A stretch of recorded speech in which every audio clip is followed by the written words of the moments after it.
Mulheres e não mulheres, morcegos e não morcegos, olá!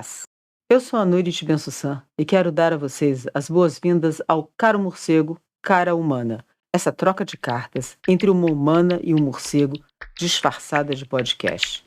Eu sou a Nurit Ben-Sussan.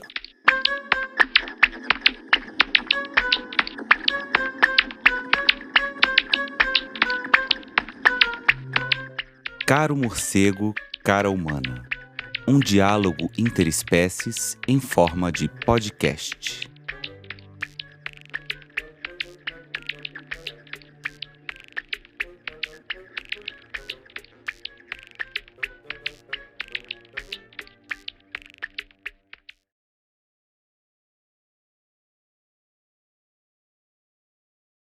Para que essa correspondência? Para pensar no que a gente passou na pandemia e no que o morcego pensaria a respeito. E o melhor jeito de saber foi escrevendo para ele e esperando as respostas. Bom, então, depois daquela resposta tão dura do morcego à minha primeira carta, lembrando como parece que não aprendemos nada no curso da história da nossa espécie, vamos para uma segunda carta. Ainda bem que escrevi essa segunda carta bem antes da resposta primeira chegar. Senão, acho que talvez eu teria desistido dessa correspondência. Sei que tudo que o morcego disse é a mais pura verdade, mas dói. Dói ver como seguimos nesse caminho de violência e destruição, e que nem mesmo os seres da nossa própria espécie estão seguros e a salvo da nossa própria maldade sem fim. Mas sim, chega de devaneios e vamos à segunda carta que escrevi para o morcego. Essa também foi escrita nos idos de janeiro de 2021, nosso primeiro verão pandêmico. Na sequência vem a resposta, que me chegou pelas mãos da Malu Gastal. Como eu já disse antes, os morcegos são bem descolados e o resultado é que esse, destinatário das minhas cartas, arranjou um jeito de fazer essas respostas chegarem até mim. Incrível! Estou convencida que a correspondência interespecífica é assim, mais lenta mesmo. Tirando alguns sinais e umas poucas exceções, essas respostas só chegaram até essa humana que vos fala 2 anos depois de eu ter escrito as cartas. Vale ainda dizer que as cartas que escrevi ao morcego estão reunidas num livro chamado Cartas ao Morcego, publicado pela editora Mil Folhas em 2020. Vamos lá, então? Caro morcego, os dias se arrastam na pandemia. Todos parecem iguais. O tempo, que voa como você, parece não passar. Resolvi, então, não esperar sua resposta para escrever uma segunda carta. Muitos assuntos ficaram de fora daquela primeira, e a demora da sua resposta me fez pensar que alguns mal-entendidos podem ter surgido. Depois daquela primeira missiva, meu improvável morcego, comecei a pensar nas diversas interfaces que existem entre vocês e nós. Claro que, antes de tudo, cabem as perguntas: quem somos nós? Quem são vocês? Na verdade, elas mal cabem, ficam assim espremidas. São perguntas indesejáveis, no que tange a nós, mas também a vocês. Falamos um pouco sobre esse assunto na carta passada. Há um desconforto crescente para muitos organismos pertencentes à minha espécie em se reconhecerem sobre a égide do termo humano. Isso porque o que poderia ser apenas uma designação geral de uma espécie biológica adquiriu uma enorme carga. De repente, ser humano passou a significar uma identificação com um conjunto de ideias e práticas que muitos não querem corroborar. Assim, o nós, que já era sobremaneira complicado, heterogêneo e plural, tornou-se ainda mais dispar. Talvez tudo isso tenha começado em algum lugar do passado, quando no seleto clube dos humanos só cabiam homens brancos heterossexuais. Com o tempo, suas fronteiras foram se estendendo para contemplar mulheres, povos indígenas, orientais, negros, de forma a fazer coincidir a humanidade com a nossa espécie. Quem é Homo sapiens é humano. No entanto, cada vez fica mais claro que esse selo de humano cedido por esse tão especial clube é um favor, concedido a contragosto.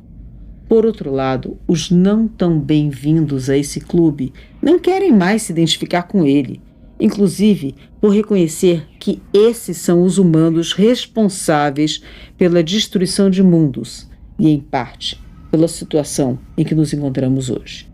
No que concerne a vocês, a questão do que são mistura-se com as interfaces que nos ligam. Para muitos, vocês são apenas comida. Para outros, são um elo perdido entre os humanos, outros animais e espíritos. Há aqueles ainda que acham que vocês simbolizam um mistério. Para uns, principalmente em tempos de pandemia, vocês são a morte. Para outros, especialmente as plantas e os que repartem seu cotidiano com elas, vocês são a vida. Nossas relações, meu caro morcego, nunca envolvem apenas vocês e nós, mas inúmeros outros seres que interagem conosco continuamente. E assim, talvez as interfaces entre nós sejam nossa mistura com o mundo. Muitos povos humanos comem morcegos. Alguns o fazem por falta de opção, outros como parte da dieta cotidiana e outros, enfim, por puro deleite. Eu sei que nada disso te incomoda, afinal a predação é parte da vida. Imagino que se vocês nos veem como inimigos, não é por causa disso. Há algum ressentimento, porém, caro morcego, estimo que deve haver. Afinal, algumas de suas espécies, principalmente dos gêneros conhecidos como raposas voadoras, foram extintas em alguns locais, como regiões da Indonésia e da China. Sei que no Sudeste Asiático os morcegos fazem parte da culinária, podendo ser encontrados tanto nos mercados quanto nos restaurantes. Na África, o costume de comer morcegos também é disseminado pelo continente. Na América do Sul, sempre houve casos, não tão comuns, sendo a exceção o consumo de sangue de morcegos na Bolívia, bastante frequente, como parte da medicina tradicional, em um processo que se acredita curar a epilepsia. O sangue deve ser consumido ainda quente e a procura é imensa. Não sei se a vida dos morcegos é especialmente complicada na Bolívia e se a busca por sangue de morcego equivale à caça para alimentação em outros lugares. Sei, porém, que dizem que o potencial curativo se dá justamente porque vocês são criaturas únicas, intermediárias entre possibilidades. São mamíferos, não são pássaros, mas voam. Aqui, outra vez essa ideia de algo intermediário, um elo perdido entre categorias, entre aves e mamíferos, entre seres reais e monstros, entre hospedeiros e vetores. Não há nenhuma dúvida de que voar quando todos os seus colegas de classe não conseguem sair do chão suscita, além de inveja, enorme perplexidade. Os mistérios que envolvem essa habilidade única são muitos. Os morcegos aparecem no registro fóssil de cerca de 50 milhões de anos em muitas partes do planeta. Contudo, nessa época, vocês já eram muito parecidos com o que são hoje e, claro, já voavam. Então emerge a pergunta: de onde vocês surgiram? Suas asas são únicas, não são como as asas das aves, formadas de penas, partes não vivas desses animais. As de vocês, meu excêntrico correspondente, são uma espécie de membrana que se estende a partir do corpo, engloba seus 5 dedos e as formam. Por que, como nós, vocês têm 5 dedos em cada mão?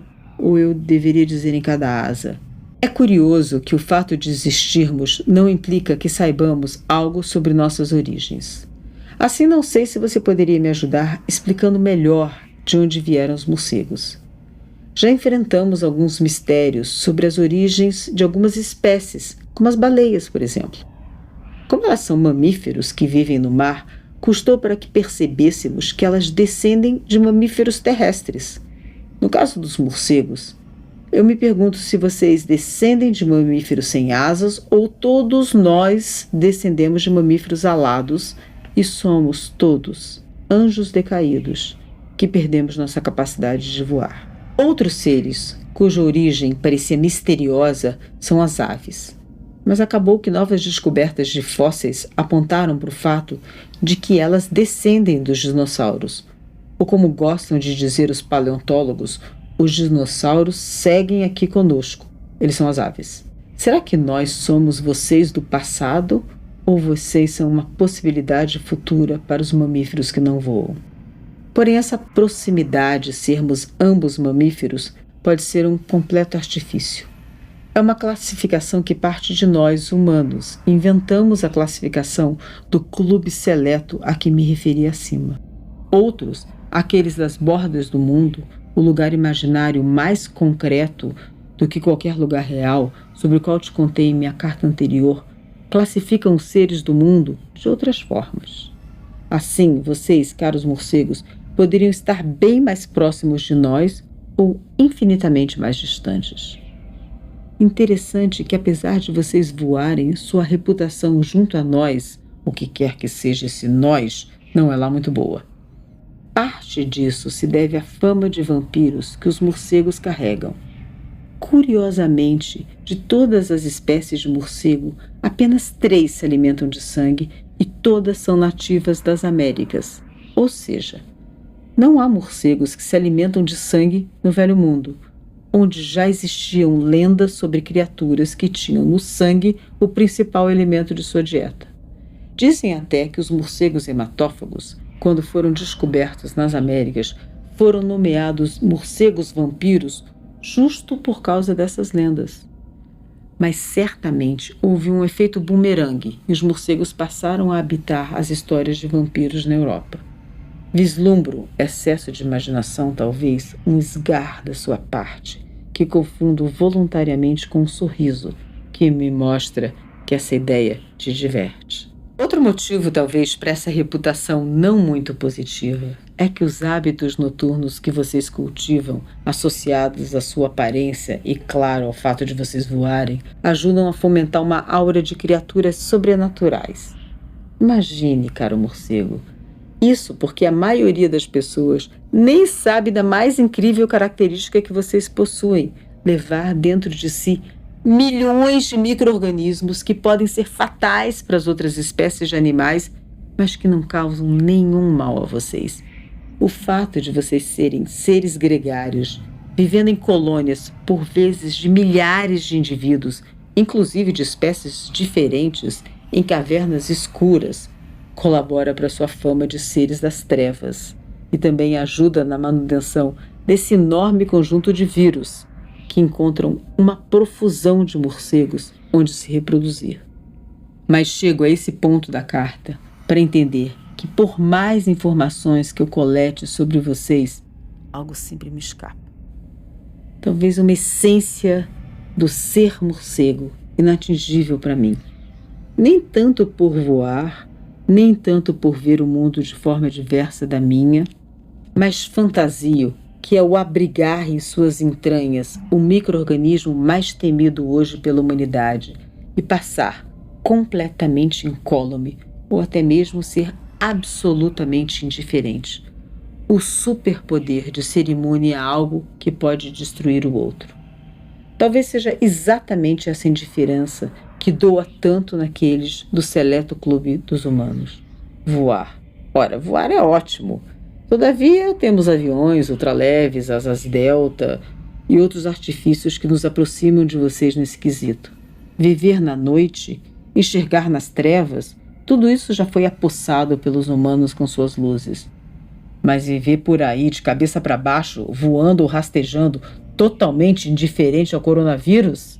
Não como as plantas ou as abelhas que não oferecem entranhas convidativas para o vírus, mas sim como alguém que carrega milhões deles sem que isso ofereça nenhum risco, nem para si, nem para os seus semelhantes. Eu escrevi na carta passada que sei que vocês têm uma biologia particular. Mas o que é isso, particular? Talvez particulares sejamos nós, prontos para ignorar os riscos que se precipitam sobre nós enquanto espécie. Particular talvez seja insistir, mesmo diante dessa pandemia, em tratar o mundo que nos cerca, que chamamos de natureza, como apenas um cenário com o qual contracenamos. Particular deve ser o que se recusa a ser parte. Particular é o que não entende seus vínculos, suas interfaces, suas fragilidades e sua dependência. Particular deve ser aquele que reduz a possibilidade de interações sociais à sua própria espécie, que acredita que só ela atua e age e que os outros seres são, no máximo, uma parte animada do cenário. E aqui, meu improvável correspondente, esbarramos na questão da comunicação. Alguns dos meus particulares congêneres poderiam apontar uma justificativa para tal situação: a incompreensão. Como compreender os seres se eles não falam, não se comunicam? Como entender as relações sociais que se estabeleceriam entre os humanos e outros seres do planeta com nossas limitadas ferramentas? Outros, por vez, questionariam se essas são, de fato, limitações, e isso nos conduziria, mais uma vez, ao tal seleto clube que admitiria entre seus membros humanos apenas aqueles que seus fundadores viam como seus iguais, ou seja, homens brancos heteronormativos. Para muitos desses fundadores, a impossibilidade de compreender os modos de vida dos outros serviu para alijar muitos membros da espécie humana do clube da humanidade. Mais uma vez, são alijados aqueles que não são vistos como iguais, em camadas concêntricas, partindo desse núcleo do clube seleto da humanidade. Os que possuem mais características semelhantes aos humanos gozam de mais empatia e até podem receber de brinde a possibilidade concedida pelos membros do clube de terem alguma agência, como os grandes primatas. Quanto mais distante da forma humana, mais reduzido a mero cenário, tal qual um elemento estético, como as plantas, ou a recursos a serem explorados, como os animais criados para o abate, ou a meros estorvos, como os insetos. Nesse ponto, vocês morcegos são difíceis de classificar. Como mamíferos, teriam alguns privilégios. Talvez o reconhecimento de algumas interações sociais, alguma capacidade cognitiva. Por outro lado, como voam, dormem pendurados de cabeça para baixo e vivem nas trevas, talvez não fossem bem-vindos ao lado dos outros mamíferos. Assim, caro morcego, não posso deixar de te contar que muitos dos povos que não são membros fundadores do clube seleto dos humanos possuem outra forma de ver e de se relacionar com os outros seres vivos do mundo, e até com os não vivos.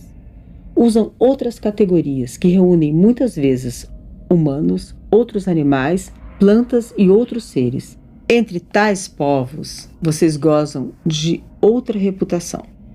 O ser humano, para alguns desses povos, é uma circunstância, mesclada à ideia de ser, junto e ao mesmo tempo, outro animal. Essa mistura abre a possibilidade de relações mais equitativas entre os diversos seres do mundo, os quais poderiam abrir caminho para outro tipo de convivência entre os organismos, e talvez daí pudesse vir a resposta para o impasse do qual falei na minha carta anterior. Sim, volto ao impasse. Afinal, não consigo abandonar a minha perplexidade. Não sei se você, vendo tudo de uma outra perspectiva, compartilha tal sentimento. Estar de frente para o abismo, não ter asas e ainda assim flertar insistentemente com ele. Saber que aqui estamos por causa das relações predatórias que temos com o mundo no qual estamos imersos e nada a fazer. Imagino, caro morcego, seu olhar de lástima quando me vê me debatendo nesse emaranhado de incertezas, sem descanso nem saída. Aguardo ansiosa por uma resposta sua, um sinal de sua presença e de que minha mensagem, por mais confusa que seja, chegou a você. Como você vai percebê-la? Como é perceber tal mensagem sendo um morcego? Isso eu não sei e tampouco desconfio. Mais uma vez me despeço de você, na esperança de que seu viroma, esse conjunto imenso de vírus que você acolhe dentro de si, se mantenha aí, junto a você. Ouso, porém, esperar que sua resposta chegue a mim, de alguma forma. Amistosamente, Nurit. E agora, escutem só essa resposta que chegou aqui por meio da Malu Gastal. Cara humana, levei algum tempo para responder a sua carta, porque precisei pensar sobre muita coisa. Não sabia bem o que te dizer. Dependurado sob os telhados da biblioteca do Palácio Nacional de Mafra, em Portugal, onde moro, tentando pensar e tentando dormir, as ideias dançavam, subiam e desciam em minha cabeça. Moro nesse lugar interessante, recheado de livros, alguns que parecem valer muito para vocês, muito apreciados por insetos deliciosos, as traças. Parece também que os humanos gostariam que as traças tivessem outra preferência alimentar, motivo pelo qual nos deixam viver por aqui, desde que continuemos a consumir essas gostosuras voadoras. Enfim, aqui, finalmente, encontramos um lugar em que somos apreciados e cuidados pelos humanos. Não para bebermos o sangue ou para nos comer assados, mas simplesmente porque consumimos traças. Claro que à noite, quando não há humanos por aqui, também espiamos alguns livros. Eu, pelo menos, gosto muito dessa atividade. Foi aqui que aprendi a ler e escrever. Você nunca se perguntou sobre como um morcego pode escrever cartas? Achei algumas de suas ideias meio reviradas, mas talvez elas sejam assim porque vocês, que se autodenominam humanos, vivem de ponta cabeça. Uma das razões que faz minhas impressões sobre vocês e sua carta dançarem em minha cabeça. Ou talvez isso aconteça porque vocês permanecem presos ao solo, sem experimentar as amplitudes do voo. Ou ainda porque precisam da luz intensa do sol para enxergar, mal, o mundo em que vivem. Enfim, são uma espécie de recursos e pensamentos limitados. Talvez devessem escutar mais o conselho de Wallace Stevens, o poeta americano que recomendou: jogue fora as luzes, as definições. Diga o que você vê na escuridão. Vou te dizer o que, aqui, da escuridão do sótão da Biblioteca do Palácio Nacional de Mafra, vejo e penso sobre vocês, que se autonomeiam humanos. Reconheçam o empenho em tentar entender as coisas. E a biblioteca é uma prova disso, porque encontro muitos livros sobre animais, plantas e outros seres vivos. Também reconheço em você, cara humana, e em vários outros humanos, a tentativa de se comunicar com o resto do mundo. Seu empenho em se transformar em uma ex-humana, por exemplo, é notável. Esse esforço dos humanos quase sempre esbarra na arrogância de sua espécie. Mas, como diz Eduardo Galeano, num livro que encontrei aberto por aqui, a utopia é necessária, mesmo que nunca, humanos, não humanos ou ex-humanos, cheguemos lá. Percebi que um dos temas de sua carta é uma obsessão para os de sua espécie, a necessidade de classificar. Parece que classificar é parte do que vocês chamam de natureza humana. E isso começa por essa necessidade esquisita de separar o que é humano do que é não humano. Depois continuam. Classificam estrelas, seres vivos, doenças, latas de cerveja, pedras e bolinhas de gude. Até os livros da biblioteca aqui são classificados. Há humanos que garantem sua cota de comida e abrigo colocando os livros nas estantes certas. Mas a verdade é que a maioria dos seus colegas de espécie, que aparece por aqui, gosta mesmo de deixá-los fora das estantes. Tudo é classificado, dividido, supostamente organizado em caixinhas, como se o mundo pudesse não somente pertencer a de vocês, mas fosse organizado pelos humanos. Quanta tolice! Pelo que entendi, nem a respeito disso vocês conseguem chegar a um acordo, porque amontoados diferentes de humanos distribuem o mundo em caixinhas diferentes. O que me pareceu é que em cada um desses sistemas de classificação existe uma concepção de mundo, ou pelo menos de parte do mundo, aquela que vocês pretendem organizar. O problema, como você mesma mencionou, é que vocês categorizam as coisas com base naquilo que elas têm em comum. Mas as coisas, os seres vivos, as pedras, as estrelas, as latas de cerveja, as pedras e as bolinhas de gude possuem muitas características em comum, e nem sempre coincidentes. Então, quais características compartilhadas escolher como critério para guardá-las em suas caixinhas? Sei lá, fica parecendo que esse esforço todo só fala mesmo sobre vocês, os humanos, sobre suas experiências, imaginação, percepção, atividade motora e cultura. Vocês inventam as categorias. Elas não estavam aqui no mundo de todos nós. Não tem nada de essencial nessas categorias que vocês inventam. Não tem nada de essencial que nos separa ou que nos une. Mas se não tem essência que nos separe, tem uma história. Foi aquele humano barbudo que vi em outro livro deixado aberto na biblioteca quem falou sobre isso, né? Um barbudo famoso, acho que o nome era Darwin. Pois, pelo que entendi, Darwin teceu uma nova malha conceitual, substituindo a criação divina pelo princípio materialista de que todos os seres vivos compartilham ancestrais comuns, que compartilham uma história, uma genealogia. E assim, a classificação dos seres vivos passou a representar o parentesco entre espécies. Espécies descendentes de ancestral comum próximo possuem maior número de características compartilhadas do que as mais longínquamente aparentadas, e pertencem ao mesmo agrupamento taxonômico. A conformação geral do sistema não difere muito das que existiam antes, mas a teoria evolutiva do barbudo forneceu base explicativa para aquela hierarquia e para a homogeneidade dos grupos. Eu achei isso tudo muito legal. Até deixei fugir algumas traças, enquanto tentava entender o que o velho propunha. Isso porque a teoria dele deixa explícita uma continuidade entre os grupos de organismos, com muita variação dentro das espécies e limites imprecisos entre elas. Quer dizer, não é só nosso interesse em traças e em livros que nos une, mas também uma parte da história de nossos ancestrais. Já pensou? Somos parentes, primos. Espécies variam no tempo e novas espécies são formadas a partir de outras, mas não podemos dizer nem onde nem quando uma termina e outra começa.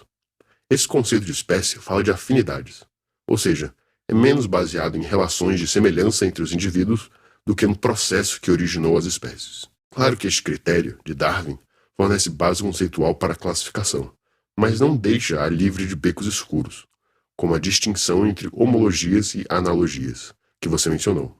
Uma vez que a ascendência é o critério para a ordenação biológica, grupos longínquamente aparentados não serão ajuntados simplesmente porque seus membros desenvolveram, de forma independente, características semelhantes.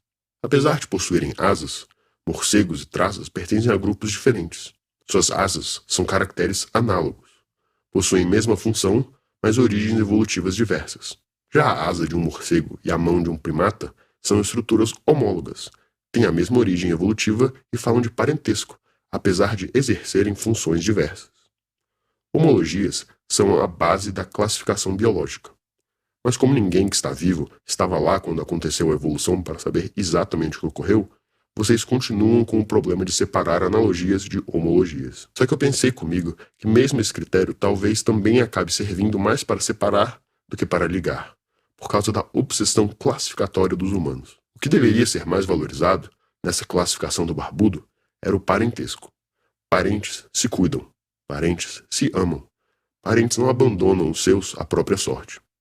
Mas parece que vocês, ou pelo menos a parte de vocês que manda no mundo dos humanos, tem muita dificuldade em reconhecer a importância do parentesco, mesmo entre os humanos. Por exemplo, aqui na biblioteca existe um lugar onde há jornais de várias partes do mundo. Uma notícia de um jornal de seu país falava sobre uma mãe que contava que dormia para esquecer a fome e não tinha comida para dar a seus filhos. Eu fiquei chocado. Como assim? Eu vi que a cidade onde ela vive, Belo Horizonte, que belo nome, quantos insetos eu vislumbro voando neste horizonte, tem milhões de seres humanos. Todos, segundo Darwin, parentes, e parentes próximos. Não tinha ninguém para alimentar esses humanos? Eu e meus parentes insetívoros não temos muito problema com a fome, graças à abundância de insetos. Mas tenho parentes mais distantes, que se alimentam de sangue, e compartilham comida. Eles regurgitam o sangue que conseguiram obter e compartilham com os outros morcegos. Muito bom esse questionamento. Vocês estão com fome? Só vomitam na boca dos outros. Nas cavernas onde vivem. Ninguém fica sem comida. Como vocês, que são tão supostamente inteligentes e superiores, deixam que isso aconteça? Você disse na carta que os seres vivos que possuem mais características semelhantes aos humanos gozam de mais empatia, por parte de vocês. Mas, e os seres humanos pobres? Eles teriam menos características humanas do que os outros primatas que você mencionou? Realmente, o mundo de vocês está de ponta cabeça. Eu vi, também, que outros humanos não deixam seus parentes morrer de fome. Os mesmos, acho, que você disse que usam categorias que reúnem humanos, outros animais, plantas e outros seres. Humanos que se tratam por parentes, e que tratam outros seres como parentes, mesmo que talvez nem tenham lido Darwin. Parece, entretanto, que aquela parte poderosa da humanidade não tem muita empatia por eles. Eu vi até, na seção de jornais da biblioteca, que o presidente de vocês disse que, cada vez mais, o índio é um ser humano igual a nós. Não sei se entendi muito bem. Existe, então, uma gradação? índio, indígena, humano e ex-humano? É isso mesmo? Só não sei bem onde ficam os humanos pobres, que dormem para esquecer a fome nessa escala. Antes ou depois dos índios? Mais ou menos parentes do presidente? E nós, os morcegos? E as onças? E os vírus? Cada vez entendo menos vocês e suas classificações esquisitas. O que eu penso é que o tal do Darwin está certo. E tem também outro barbudo, que li por aqui, chamado Freud. Parece que ele também gostava de ler Darwin. Ele escreveu que precisamos amar para não adoecer. E não posso concordar mais com ele. Ele estava falando sobre os humanos e sobre o amor entre humanos. Mas eu acho que Freud, que, como você, escrevia muitas cartas, também falaria sobre os laços entre vocês e nós, entre todos os seres que vivem nessa rocha azul. Se soubesse que, afinal, o parentesco é mais forte do que a diferença. Mas Freud, pelo que li, também tinha certa arrogância tipicamente humana. Ele até escreveu que a cultura, essa coisa de que vocês tanto se orgulham, é tudo aquilo que em vida humana se ergueu acima das suas condições animais e que se diferencia da vida animal. Eu li e ri muito. Afinal, somos eu e meus parentes próximos que, livres, voamos acima de sua cultura, entre estantes de livros, comendo as traças adultas antes de que elas se reproduzam e espalhem as larvas que destruirão sem dó as marcas de sua cultura. Não serão tão rápidas quanto alguns governantes de vocês, que queimam livros, destroem universidades, proíbem exibições de arte e matam a míngua ou o trabalho de quem cultiva a cultura, mas são eficientes também. Freud, entretanto, também falou de laços. Laços entre humanos, é verdade, entre mães e filhos, pais e filhos, e humanos entre si. Nada disso é diferente entre nós, por sinal. Amor, e Freud também reconheceu isso, está espalhado entre os animais, especialmente entre esses, como eu e você, que cuidamos da nossa prole por tanto tempo. Esses a quem vocês chamam de mamíferos. Na base do amor humano, Freud disse, está a pulsão. Ela nasce do instinto, mas vai mais além. Animais teriam instintos. Humanos, diz Freud, também os têm, mas eles são menos importantes do que a pulsão. Mas a pulsão está ligada à linguagem. Não fosse pela linguagem, uma exclusividade de vocês, haveria somente instinto. Leio isso e vejo quanto orgulho que vocês sentem em se separar do resto de seus parentes, de seu lugar em nosso mundo comum. Nossos instintos, nossos genes, o leite com que nossas fêmeas alimentam amorosamente seus filhotes, os ossos de nossas asas e mãos, nossa capacidade de comunicação, tudo nos liga, morcegos e humanos. Creio que os dois barbudos deram uma pista sobre o caminho para salvar a vida. O caminho passa por reconhecer os laços. Os laços dentro de nossas espécies, que se materializam no amor, mas também entre elas, que muitos humanos, aqueles que vocês chamam de indígenas, reconhecem. Afinal, Freud tem razão. Precisamos reconhecer e cuidar dos laços, entre nossos parentes mais próximos e os mais distantes, para não adoecer e para sobreviver e viver neste diminuto grão azul que atravessa a imensidão do espaço. Até mais, cara humana. Então, mulheres e não mulheres, vocês que chegaram até o fim aqui desse episódio, a gente tem uma surpresa para vocês. Se vocês entrarem lá no site da editora Mil Folhas e usarem o código de desconto Caro Morcego, escrito tudo juntinho, vocês podem ter um desconto bem legal na compra do livro Cartas ao Morcego, que é esse livro que reúne as cartas ao morcego, claro. Caro Morcego, Cara Humana é um podcast da editora Mil Folhas, com as vozes de Nurit Ben-Sussan, Ariê Bailão e Ilan Ben-Sussan. Roteiro e redação final, Nurit Ben-Sussan. Direção de som e edição, Joanes de Moraes. Trilha sonora, Philip Jones. Consultoria, Marina Mara e Rita Louzeiro. Identidade visual, Raíza Curti. Produção executiva, Tiago de Barros. Coordenação de produção, Arthur Cavalcante. Realização, IEB, Instituto Internacional de Educação do Brasil. Este projeto é realizado com recursos do Fundo de Apoio à Cultura do Distrito Federal.